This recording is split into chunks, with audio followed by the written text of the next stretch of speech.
Suzanne's Paparazzi Jewelry, 24/7 shopping available. 160920 is the code. Show her some love, like she showed us. Hello and welcome to Wednesday Night Sports Minute. I am the host tonight. Big B Ace is home, take care of some family issues. He might drop a comment or two, but who knows? But I am joined by, down below us is Mr. James with the Angel banner behind him. How you doing, James? Kind of feels depressing. Has to do with someone in square one. But we'll get to that about my about my baseball team. I can't even speak. I'm so speechless. What happened tonight in the 10th inning? But otherwise, I'm doing good, and I'm happy to be here. All right. So Syrup Crispy Bacon's up there. He produces our shows and jumps on when we need him. So, Chris, how you doing tonight, bud? Yeah, pretty good. Not too bad. All right. So, well, let's get it right off the ropes there to start off. I'm assuming the Texas Rangers and Anaheim Angels had a pretty good game tonight. Chris, why don't you let's hear your side of the story. It was a close game. I think it was tied 4-4, and then 10th inning. Angels scored first, and then it was, the Rangers' turn to bat, and the first guy up hit a home run, and game over. Yeah, because of that stupid ghost rule on second base. So yeah, like I said, I think adding them in the 10th inning is just too early. But James, so Angels went down. So give us your perspective of the game. Yeah, had to come back to even tie the game in the bottom of the ninth. Jared Walsh hit 2 home runs tonight to make it 4-4, and then we had the ghost runners come up in the 10th innings, respectively. Like Chris mentioned, 6-5 win, the walk-off by Nathaniel Lowe, who hasn't really done much this year. But guess what? He does it at the opportune time against the Angels closer, who has been struggling as of late. And all this series against Chris's Rangers, the bullpen has been really struggling for the Angels. So the Rangers sweep the Angels there in Texas, and right now the Angels are a game behind the Astros for first place. Just fortunate, I guess, to have a record of 24-16 still. But it just shows you, like, anything can happen anytime in baseball. And it was just a hell of a game for those fans who stuck around. I saw some people left. It's a nice ballpark they have. The dimensions, by the way, are just crazy in the outfield and down the lines. There's, like, no foul room down the lines. But looks kind of like Jerry's World in a way. But anyway, the Angels get swept. They have an off day tomorrow. Start a homestand with Isaiah's Oakland A's, back with Chris's Rangers, and then the Blue Jays come. And then June comes up, and it's a hellish schedule for the Angels. So this might be Angels might be falling after a while. We'll see what happens. No, definitely. You're right. Anything can happen in baseball. Right now, Twins, I think, took 2 of 3 or maybe 3 or 4 from Oakland this weekend. They wrapped it up 14-4 today. So, good for them. The sticks are showing up here and there. Pitching still honestly, shockingly, our strong point right now, I would say. So, surprised by that. You got Chrissy and Isaiah saying, "What's up, guys?" Isaiah also, "Don't worry, James. My A's have been crappy the Bensons." Yeah. So, yeah, we knew the A's were going to struggle. I mean, not as bad as the Reds, though. I mean, the Reds are, your season's bad when you throw a no hitter and lose 1-0. So That's bad. at least the A's have not done that. So That's right. That's like having a perfect quarterback record, but you still lost the game. yeah, yeah, exactly. So, It's bad. yeah, so that's baseball. I saw a couple of news, or one news story. I think it was Matt Scherzer left the game early for the Mets. Anybody got an update on him and possibly how long he could be out? I don't.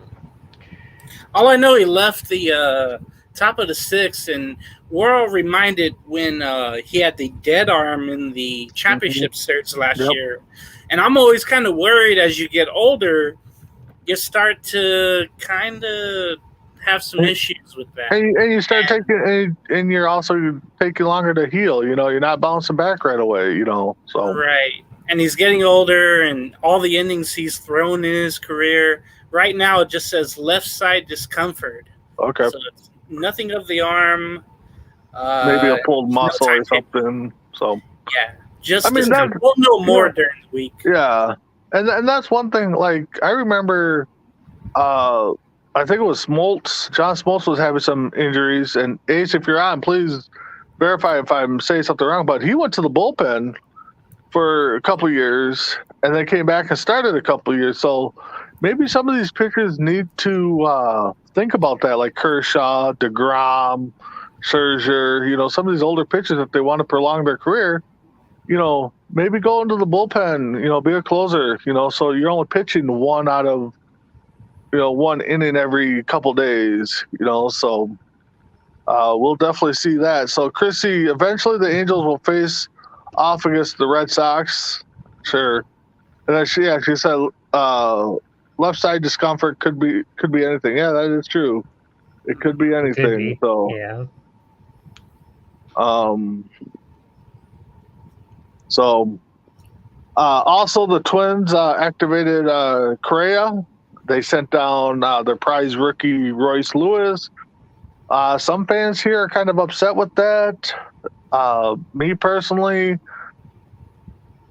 I'm okay with the move because I think he's going to get more playing time down there. Yeah, he could have probably played third. Maybe move Correa to third, but you don't spend money on Correa and move him around so you can bring your rookie up. So I'm okay with the move. I think he should have, should be okay. He'll be back up in September for sure, and possibly next year. Develop his story from the Yankees. Yankees cut prospect after he allegedly stole bats and gloves from teammates. Wow. Yeah, so that's bad for him. I mean, we're not going to go into too much detail because one, as a network, we don't want to condone that stuff, and we don't want to give heads up to guys that do that stuff. So, it sucks for him, sucks for the Yankees, but so anyway, so Chris, you got the MLB stats pulled up. Let's go. Just give us a quick rundown of the standings where everybody sits. You don't need a, I know the Yankees are like 21-9. So unless they lost today, they got the best record. So let's go, run through the stats here, standings here quick. All right, just 1 second. It's being a little slow, but I do have them up. Okay. So yeah, Yankees are up top. They're first place in the AL East and then you got Tampa Bay, Toronto, Boston, and Baltimore. Yep. AL Central, your Minnesota Twins are first. Yep. Dave, Chicago White Sox in second. Cleveland, Kansas City, and Detroit. Yep. AL West, Houston, Angels, Texas Rangers, Seattle, and Oakland. Okay. NL East, you have the New York Mets. So let's get our opinion first on the American Okay. League. Are we surprised? Any surprises right there? I mean, for me, go ahead, James. I'll let you go first. You go with your surprise first. The surprise of how bad they are is Detroit.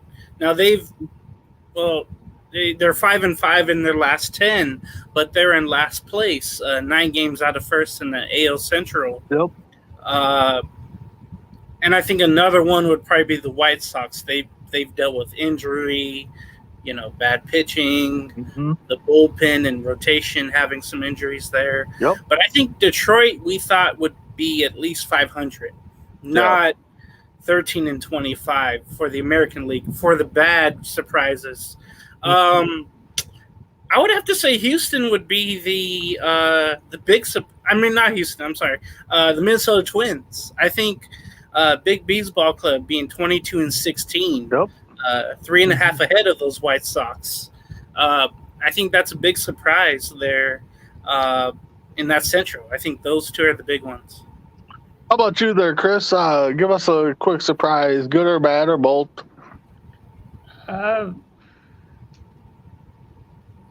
Me and James were talking about this earlier. Seattle. Yeah, I think they're. I see that. Right.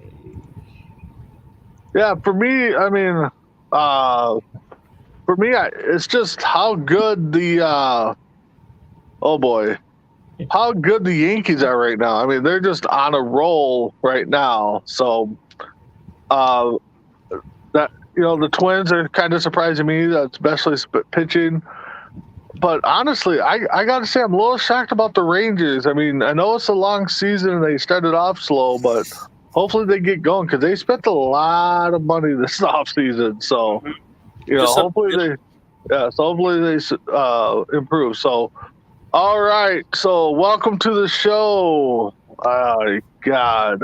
Mr. Isaiah sporting one of his new found teams. So add this to team 999. So Isaiah, welcome back. And how was your vacation?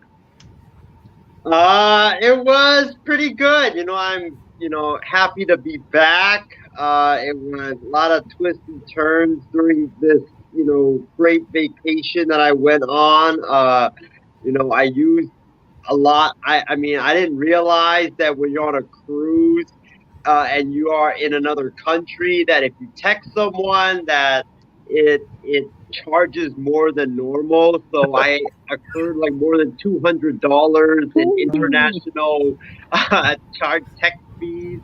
But I mean, overall, it was good. I got to go in and see Marlins Park, see that beautiful sculpture on the inside, eat a lot of Cubanese food. Also, go to the Miami Heat playoff game, which was an absolutely incredible performance. By the way, shout out to Jimmy Butler and the Heat for getting me that amazing win that they had. And it was just nice. It was nice weather. It wasn't too hot. It wasn't too humid. And it was just, perfect. The only thing that would have made it better, though, is if the Marlins or the Rays would have been home and I would have been able to go to one of their games because, I did go into Marlins Park, but, I wanted to go see a game and eat that sushi that people hype up at Marlins Park. All right. So, I would say we would talk to, Chris, let's go to the NL right now. So the NL, you have NL East, you got the Mets, the Phillies, the Marlins, the Braves, and the Nationals. NL Central, you got Milwaukee, St. Louis, Pittsburgh, the Cubs, and Cincinnati. And in the NL West, you got the Dodgers, the Padres, the Giants, the Rockies, and the Diamondbacks. All right, so we'll start with Isaiah. Isaiah, give us a little insight on your surprise, good or bad, in the NL there.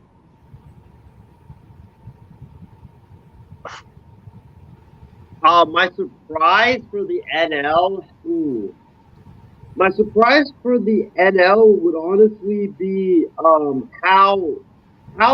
the Mets are just running away with the NL East. I expected the Mets to be good, but I expected that division to be a bloodbath with the Phillies, the Mets, the Braves, and even I think on our MI6 baseball show, I even said I think the Marlins could be in that race as well. Not win the division, but make that division even more interesting. So I'm very surprised that when you look at that division, I know it's early right now, but I'm very surprised that it's the Mets and then it's everybody else. And I'm surprised that Atlanta has, been mediocre, haven't been able to get much past the 500 mark. Philadelphia's kind of been, up and down, them blowing leads left and right. I mean, I nearly threw my phone off the cruise ship when I was watching that Phillies blowing that 7-1 or 7-0 lead to the Mets, which just completely pissed me off. But it's just that division. I expected it to be more closer than it is right now, and it's just shocking how the New York Mets, with all that talent that they added, all that pitching that they added, and the offensive firepower they added, that it has just all gelled together and very quickly that it's gelled together. Okay. Chris, how about you? What's your good and bad or surprise of the NL? I mean, in that, I don't know. I mean, maybe the surprise is I don't think a lot of us thought Cincinnati was going to be this bad. Yeah. Maybe that was it. Okay. James, how about you? What's your good or bad surprise of the NL? I only really have a bad surprise, and I think it's the Atlanta Braves, but I think it should be expected. Being fourth place, 4 games below 500, 5-5 in their last 10. Mm-hmm. Anytime you win a World Series, unless you're really a great team, you're going to have a hangover, so to speak. But they still have time to make it up, And then with the uncertainty of Scherzer and DeGrom now missing time for the Mets, there goes 2 of their best hurlers there. You can't really trust the Philadelphia Phillies. You can't trust the Marlins. Well, now that Isaiah's wearing the shirt, you can't. So I do expect the Braves to rev it up as the season gets on and the weather gets hotter. So I think that's probably a surprise. Maybe Pittsburgh being 16-21. Yeah. I thought they would be maybe 3 wins less, but I think Atlanta. Yeah, Christy said right there. Yeah. Anytime. Yeah, we all know it.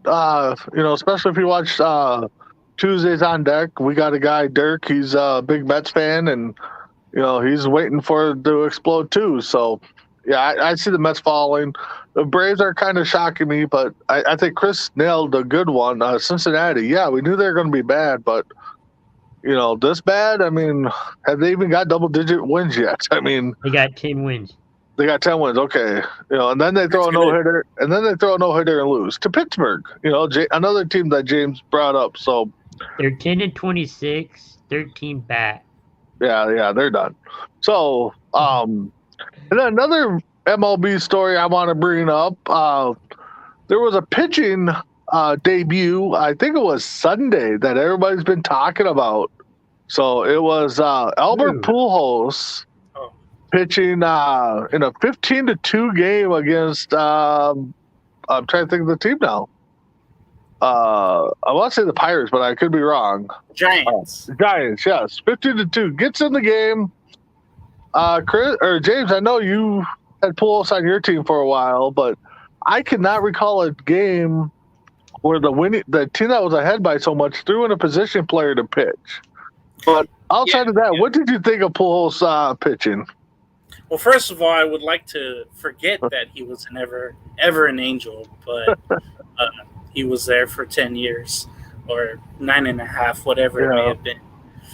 And then the fact that he's going to be part of the staff in the coming years as well. So, anyway, it was really, you usually see this if your team is down by a lot of runs, not when you're up. And then he gave up the 3 or 4 runs, and Yeah, I then think it was back-to-back home runs. I think. and you're thinking you might want to bring the actual pitcher in. I didn't see it, but I was watching the highlights of it and thinking. I think they were just trying to take advantage of the fact that they were on national television. You know that Albert's never pitched before in the majors. The thing is, somebody said, "Hey, do you think it's dirty? Do you think it's bad sportsmanship?" I don't. And then considering what the Giants have done this year, they ran up scores. Gabe Kapler's not afraid to send that runner. We saw that against San Diego when they were up by like 8, and they had a stolen base that led to a little fracas with the Padres, verbiage fracas. But I didn't think it was wrong or dirty or unsportsmanlike, but it was just fun, and I think that's what it all comes down to. But I think, fortunately for the Cardinals, I hope you don't see it again if it's going to bring out some negativity. But and also, you worry about injury. I can recall Jose Canseco for the Rangers in the early '90s pitching against the Red Sox at Fenway, and he really hurt himself after making a pitching appearance. So it's kind of a risky thing when you throw a big hitter like that out there, especially an older one. Yeah, no doubt. Isaiah, how about you? What do you think about Albert Pujols making his pitching debut on Sunday? I thought it was awesome. I loved it. I love to see it because, the Cardinals were winning by, I believe, 10 runs or something like that. They were winning by a pretty 15-2, yep. Yeah, they were winning by a pretty handsome margin. So at that point, I thought that, like James mentioned, they're on national TV. Albert Pujols hasn't ever pitched before. It's his final season, so why not let him do something unique and go on national TV and pitch? And it reminds me of I don't know if you guys remember, but when the Marlins let Ichiro pitch on that final day, because I believe everybody thought that was his potentially his final game, so they let him pitch, and he actually wasn't bad. But in terms of this, I thought it was awesome. I thought it was great to see, and it's too bad that he gave up the back-to-back homers. I think one of the home runs was to a guy that the Giants just called up from AAA, and in AAA or in his entire minor league career, I think he only had like 10 homers or something like that, and he hit a jack off of Pujols, and then Joey Bart hit the next one. But yeah, I thought it was really awesome and really fun to see, and especially at this season, because this is like the season where they're supposedly honoring Pujols since it's his final go-around in the big leagues. Yeah. Chris, how about you? What do you think of Cardinals putting Pujols in when they're up by double-digit runs? I thought it was, kind of fun and interesting. You could probably see that in a, like an all-star game or some fun event like that. But you're ahead, and I think if you're down so many runs at some point, you'd probably get them out of the game. But it was fun to see what would happen. Yeah, it is one of those things where you typically see, like James said, losing team would always throw in position players. Again, yeah, like James also said, you got to worry about injuries and stuff, but you can tell he's having fun. He was having fun out there. I know he kind of, barked, jokingly at somebody for missing the double play, I think it was. But, if I'm a hitter and, you got a Hall of Fame caliber player up there that you grew up watching, most of those guys in the other dugout probably grew up watching Pujols. To take a swing at him, why not? I can see them doing this again, at the end of the year, and if I'm Pujols, I'd be like, hey, last game of the year, unless it's a meaningful game, I want to play every position, to close out my career. So we'll see where that goes. But yeah, 9 innings, 9 positions. Why not? So all right. So let's move on. A little bit of NBA talk. Isaiah, we'll let you have the floor on this one. First off, how'd you score those Miami Heat tickets? What little kid did you have to beat up to take those? I bought it from Vivid Seats. It cost me only like, it said it was $85 for the tickets, but when you buy tickets, guys, these ticket websites, they deceive you. They hoodwink you. Yeah. Because I thought, $85, it was me and my two family members going with me. I thought that, with the three of us, that it would be, it'll probably come out to, if it's like 85 for three, then it'll probably come out to like 250, 240 bucks.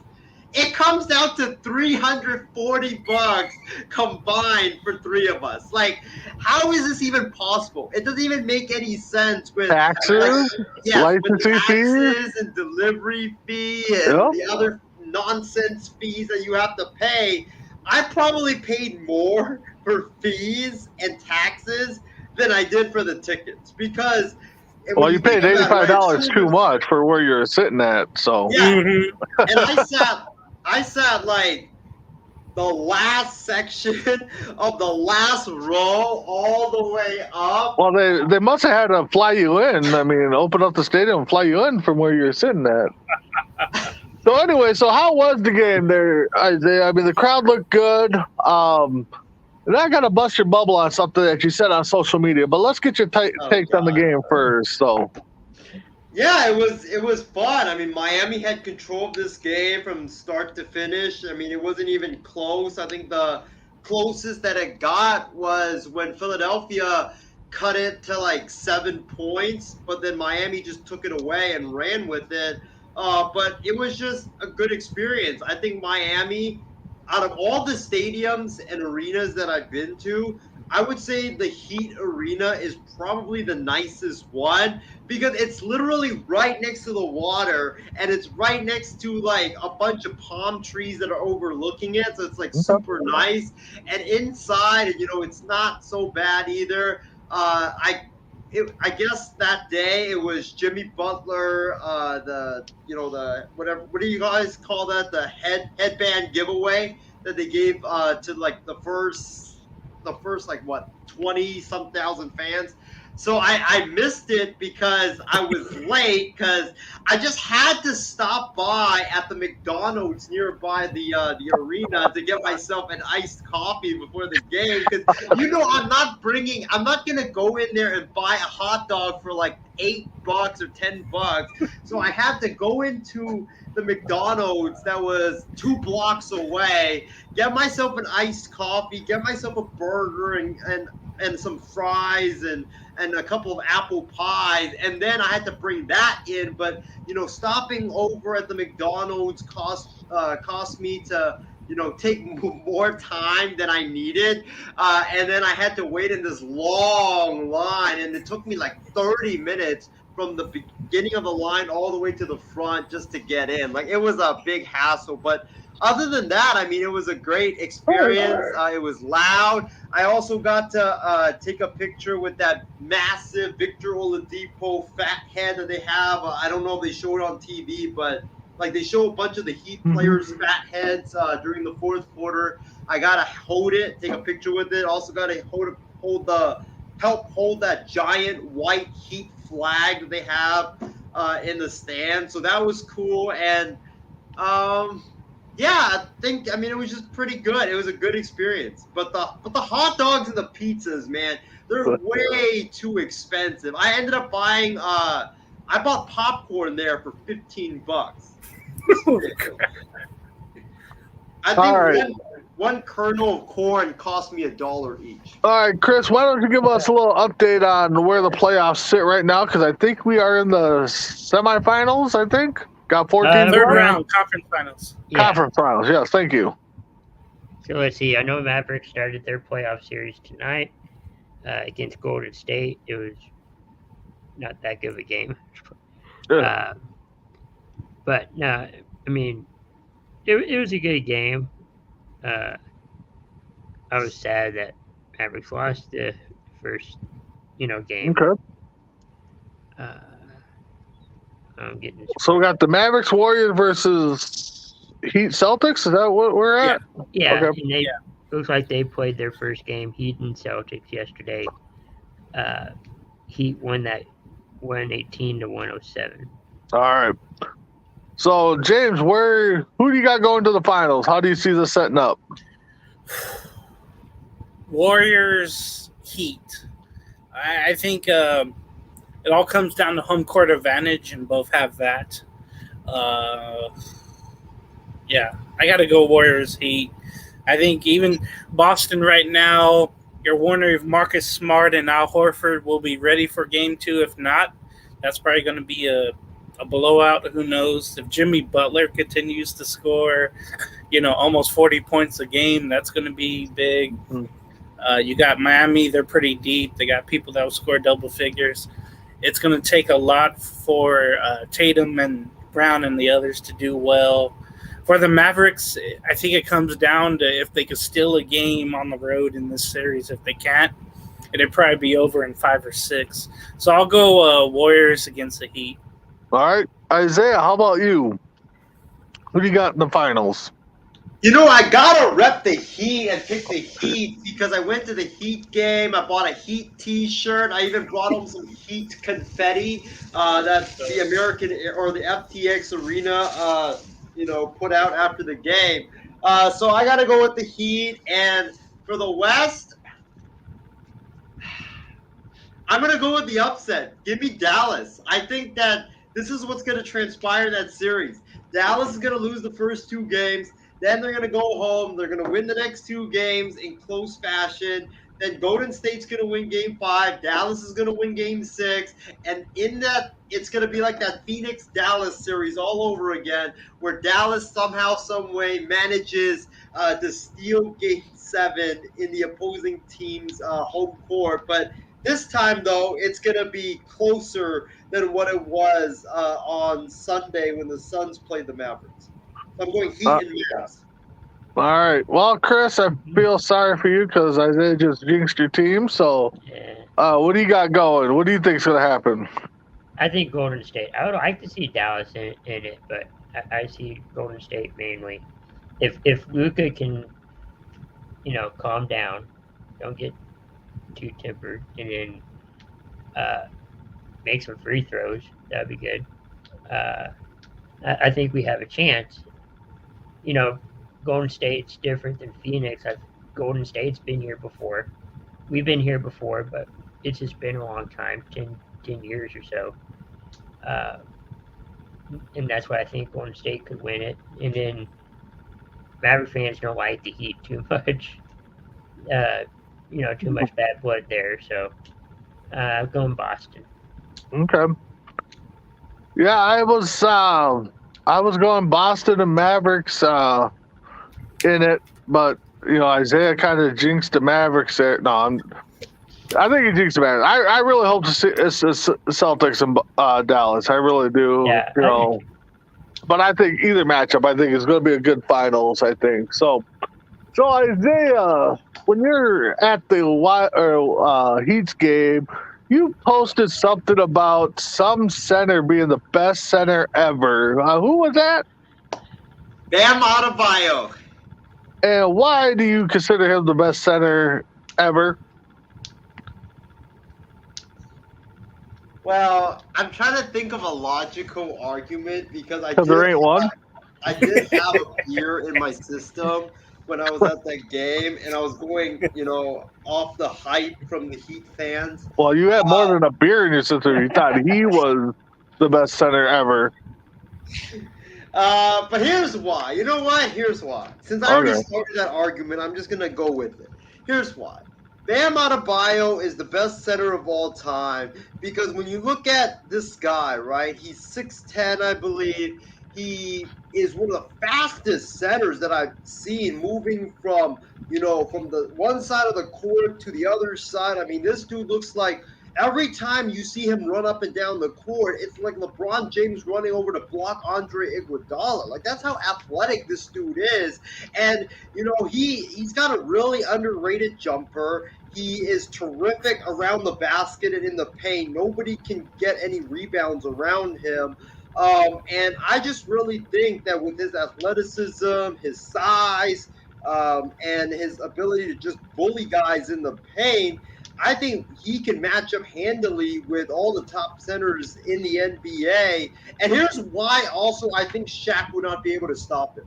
The reason why Shaq would not be able to stop Bam is, let's see Shaq go to the outside to go past the paint to the 3-point area and guard Bam Adebayo. Let's see him do that. Because that's the thing about Shaq, that a lot of people are like, oh, Shaq will dominate in today's NBA. No, he wouldn't, because Jokic would just launch threes over him, because Shaq would not dare to want to come outside of the paint to guard centers from shooting threes.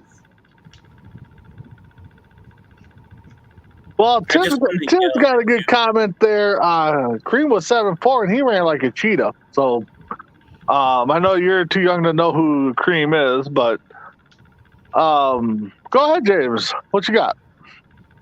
Okay, it's just preposterous. There's like 100 more centers better than.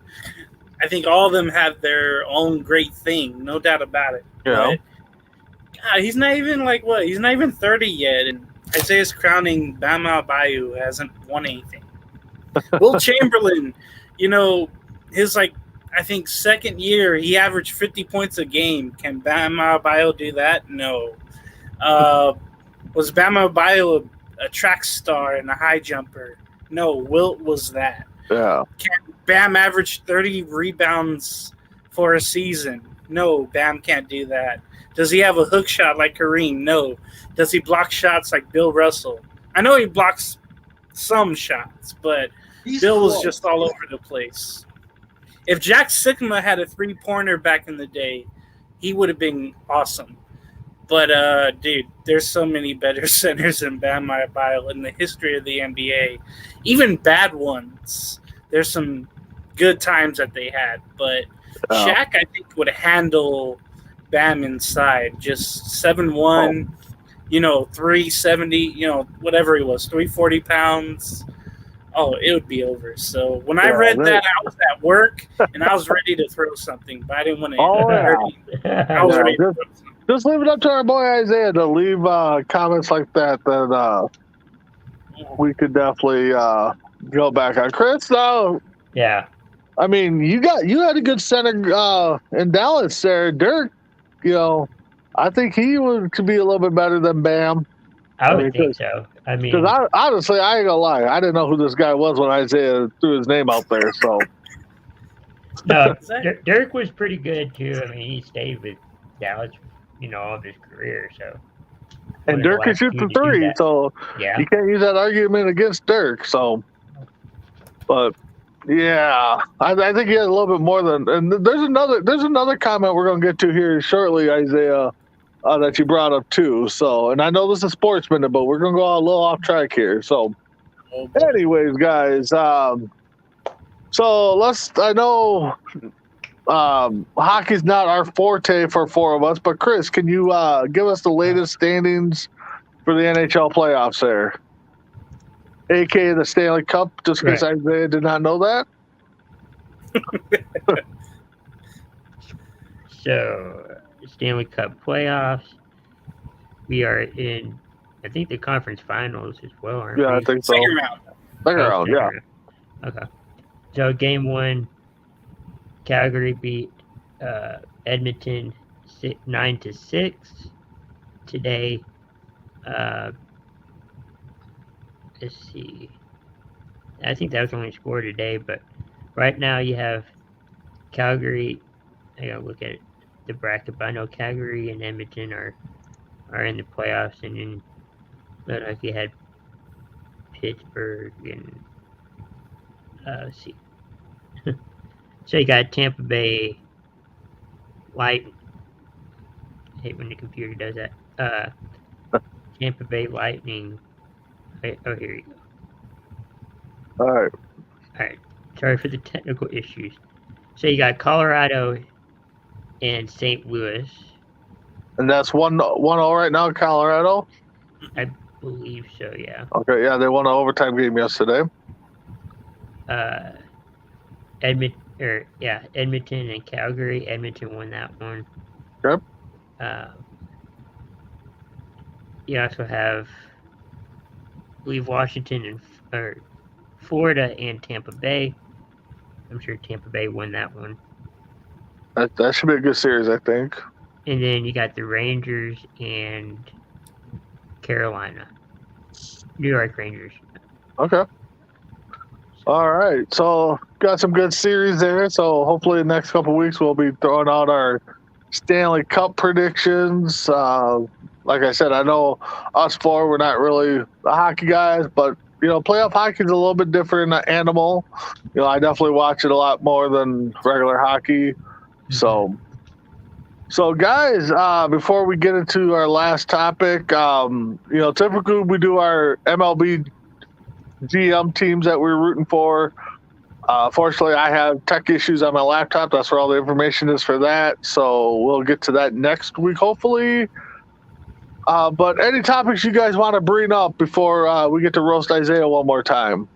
James, got anything? Yeah, I was looking at the hockey scores and looking at the matchups. We got the All Florida series with Tampa Bay and Florida. I think Tampa Bay almost sweeps Miami or Florida. Maybe goes 5 or 6, but I think Lightning will have that. Mm-hmm. The Avalanche just looks so strong. Yeah, they are a strong team. Hurricanes won in overtime today. I was watching that game, and then just right now we had a hat trick in the Calgary Edmonton game, and I was thinking to myself as the Flames won 9-6, they were throwing all these hats into the rink, and I was thinking, do people get the hats back? No, I think they do.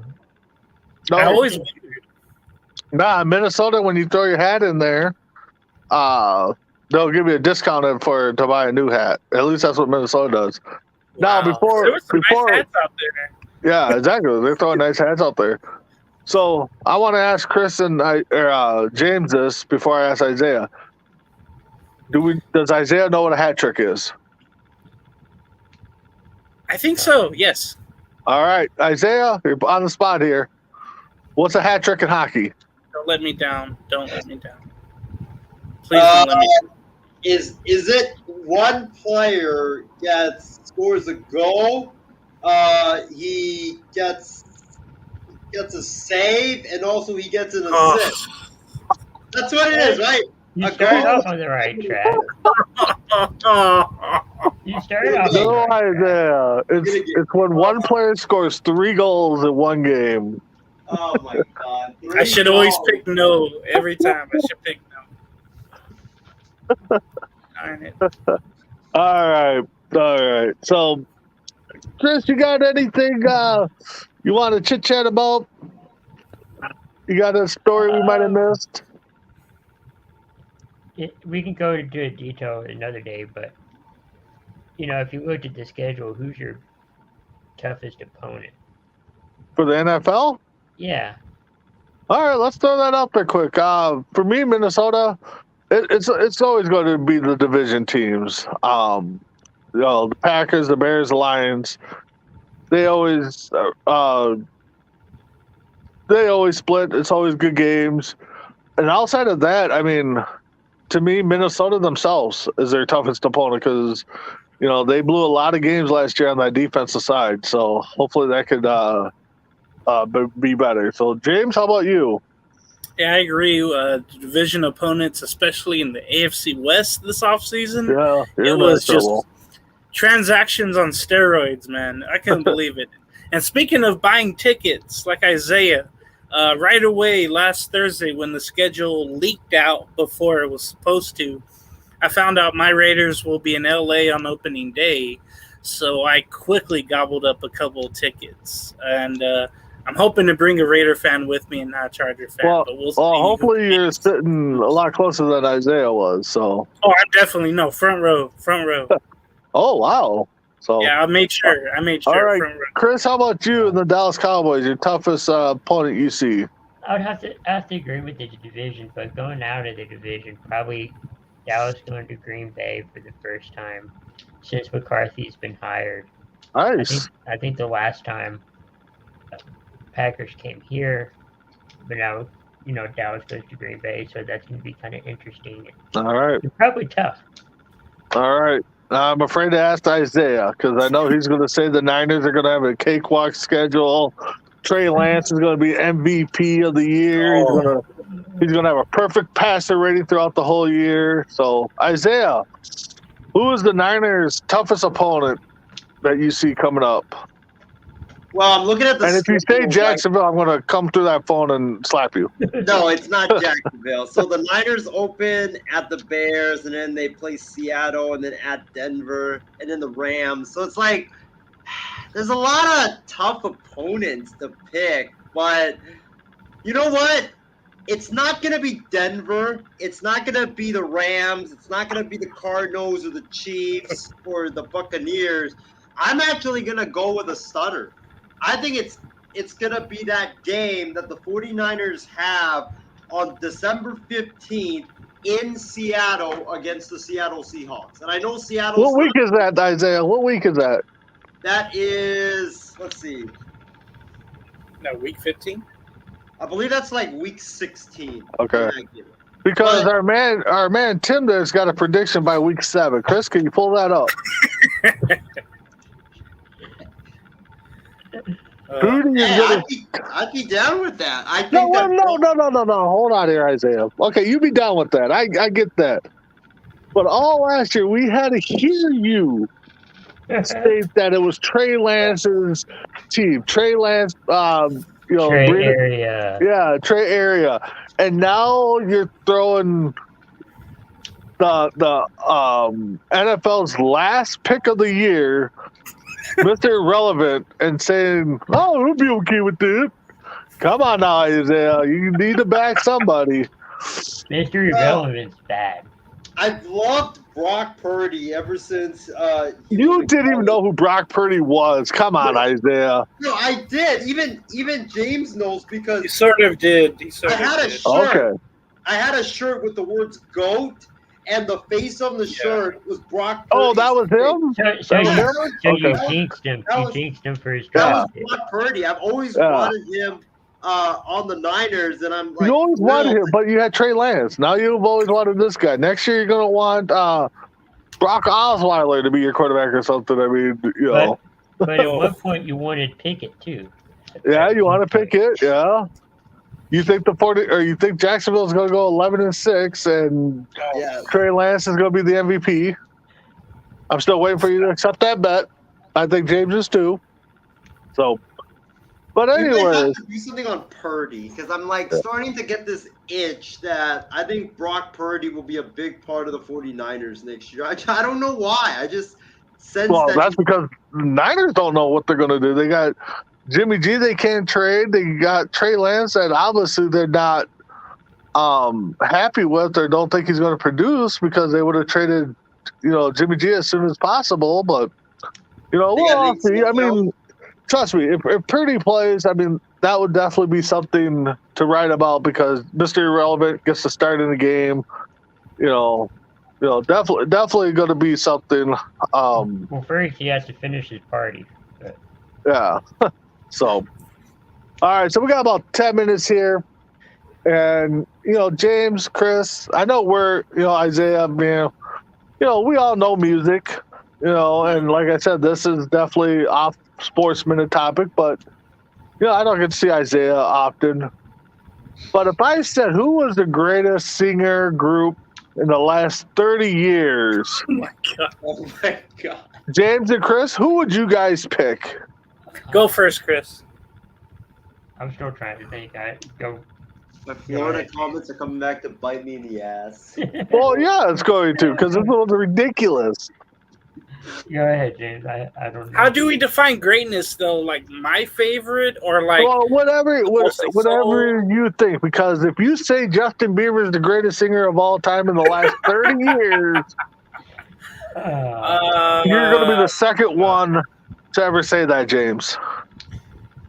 I mean, you got Taylor Swift, you got Tim McGraw, you got, even Reba's still up there. Eminem, Snoop. 30 years, you're looking at, what are we at, 99, 92? right? 30 years, 1992. Yeah, 92. Yeah. There's so many better ones than I mean, the I think it Backstreet was Boys, NSYNC. Insane, yeah. Tony Braxton. Yeah, exactly. Now, for So, me,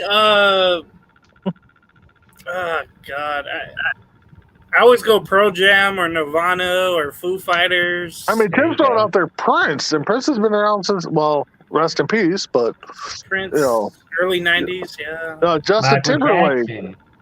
Yeah, I know he's just gone, but Michael Jackson. yeah. But for singing, you would have to go like, Whitney Houston, Mariah Carey was Yeah. big at that time. Yep. So anybody You know- except Justin Bieber, I'm good with. You know, and Isaiah, I'm not ready to get on you because I know you're a young guy, and Beaver's probably your, in your generation. But come on, man, there's so many people, even for you young guy. I mean, there's got to be somebody. I mean, don't get me wrong. There's some hits that Bieber has that it's like, hey, okay, I mean, he made that song with oh God, what was it? It's Baby, One Less Lonely Girl, and then the new stuff. There was one that I liked with Rascal Flatts that he did. That was a pretty good song. I couldn't tell you. Wasn't Despacito part of it too? I don't know, Didn't he do that one? What song? but yeah, Despacito? you probably couldn't even name 5 Justin Bieber songs. But Isaiah, man, you got to get back you got to start thinking. Oh, Isaiah, you got to get back and listen to some music and rethink that last. I mean, even Bieber in the 2000s still wasn't that good. There's still people better. But anyways, guys, so all right, let's go around. I know we got a few minutes here, so why don't we kick it off with some final thoughts here? Isaiah, we'll start with you. We haven't heard from you in a while. I know I rag on you, it's all in love and fun and love, but you got to start thinking a little bit better. So what's up, Isaiah? Final thoughts. Well, my final thoughts is that, it was great to be back on a show. I know I haven't done a show in like 3 weeks. So it was great to, be back to doing a show. It's great to be back home. And I am not looking forward to going back to work because literally ever since I went on vacation, literally the day I started my vacation until the day I got off my cruise, I believe, was the day, in that span, the A's went on a 10-game losing streak, and then from that day I went on my vacation until today, I think the record is like 4-14 or something like that. They went from 10-10 to 15-24. So it's not good right now. It's not but they're not good. as bad as the Reds, so just keep that in mind. So. Yeah, but the only thing is, knowing the A's, they probably will get no hit one of these days and probably not even score a run as well because that's how pathetic their offense is right now. I guarantee you our employee softball team could hit better than these guys right now. I mean, I was watching on my vacation and I was just like, really? You're swinging at a pitch that is like 16 feet outside, man? Like, come on, man. I did. You got to remember, you only got like a half a second to think if you're going to swing or not. So, I mean, granted, don't get me wrong. Pitch is way outside. Yeah, why are you swinging at that stuff? So, I get you to a point. So, James, how about you? What do you got for your final thoughts? Thank you for having me back on the show. I know it's been a little while, but good to be back on and just to hear Isaiah's crazy talk again. That's something. Bring back memories. Oh God, dreadful nightmares. Hope you had fun in Florida, Isaiah. I don't think I'll ever go there. We'll see, but yeah. So, thanks for the hacking again. Oh yeah. So Chris, before we give our final thoughts, pull up Tim's last comment there. This is Tim's final thoughts. I think addressed to Isaiah, but brings up my second thought. Kids don't do this. Yeah. That's from the water. Very good thoughts there. I smelled a lot while I was in Florida. That's for sure.